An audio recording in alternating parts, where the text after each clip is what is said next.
Hi, this is Simerjeet Singh, and I wanted to give you all a sneak peek into the process that goes behind the preparation of my keynotes. Well, virtual keynotes to be exact these days. And I am working on a very exciting topic now for a client, which I'll be presenting in 2 weeks' time from now. It's called the art of making better choices.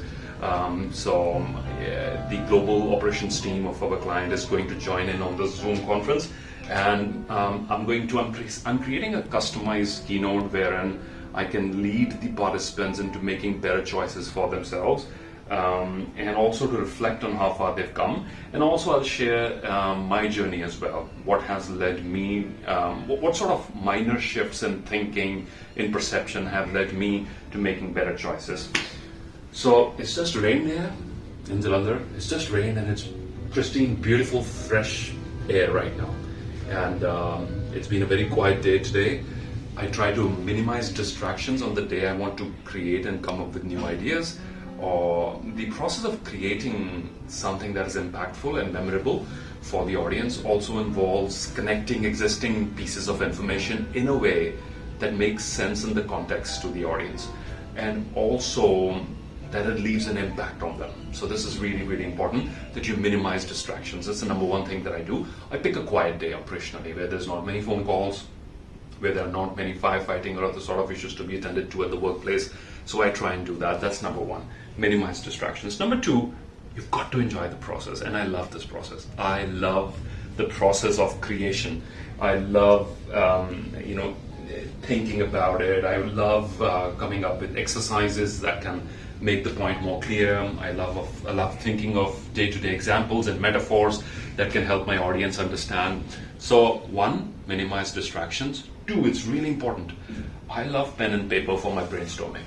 If you see, technology is usually on the side, so I keep my laptop away. Only when I have to refer to it, I'll just pick it up again.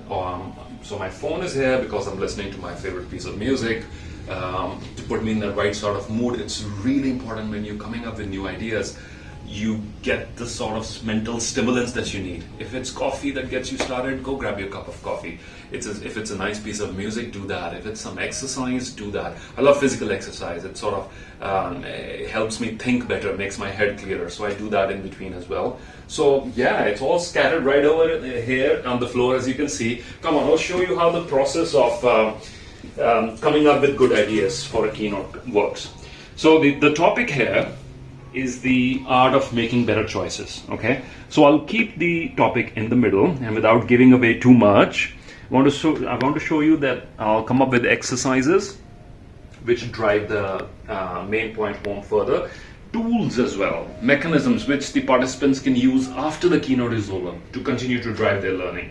And so sort of for this particular thing, and for many of my keynotes, I usually designate a separate notebook and I keep it with me. So let's say if I've got 2 weeks in between, what I'm going to do during the 2 weeks is I'm going to keep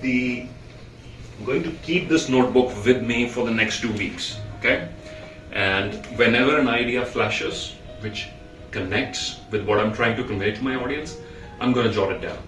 And after that is the process of refinement to bring it in a sequence which makes it cohesive, which packages it together beautifully, and which ends up not giving too many messages to the audience, but 1 or 2 or maximum 3, the messages which can stick. So that's the process of clarification. So that's a little sneak peek into my creative process. I use like a little mind mapping to segregate the ideas, and then thanks to my wonderful team, I have help in terms of content research and other sort of things.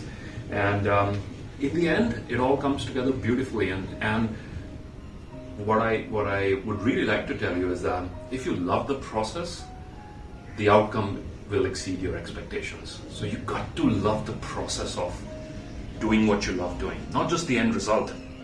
See, I love the end result. I love being in front of a live audience, or when it comes to a virtual keynote, I love being in front of the new setup that we've created to bring high definition and video and audio to you. So I love doing that. It has a kick of its own, it has a thrill of its own. But at the same time, I also enjoy the process of creation and putting together ideas beautifully, putting together everyday observations in the way that people benefit from it. So, thank you. Hope you enjoyed this little sneak peek. Take care. See you again. And by the way, I forgot to show you that we are blessed with this beautiful view at the office, at the cutting edge office, which despite being in an urban location, it feels like we're in the mountains somewhere or in some beautiful resort. So this setting helps me clear my mind, and when I have to retreat into my shell to come up with the sort of creative ideas that I need to come up in order to get the best ideas to you, this really helps. In addition to this, we've got little office plants all over. I think I'm going to do a separate video exclusively to just show you all our beautiful office plants that we have here, which add life to this concrete building. They bring life. Well, of course, apart from the beautiful people that we have here. So I didn't want to miss this. I wanted to give you a little glimpse of this as well. Bye.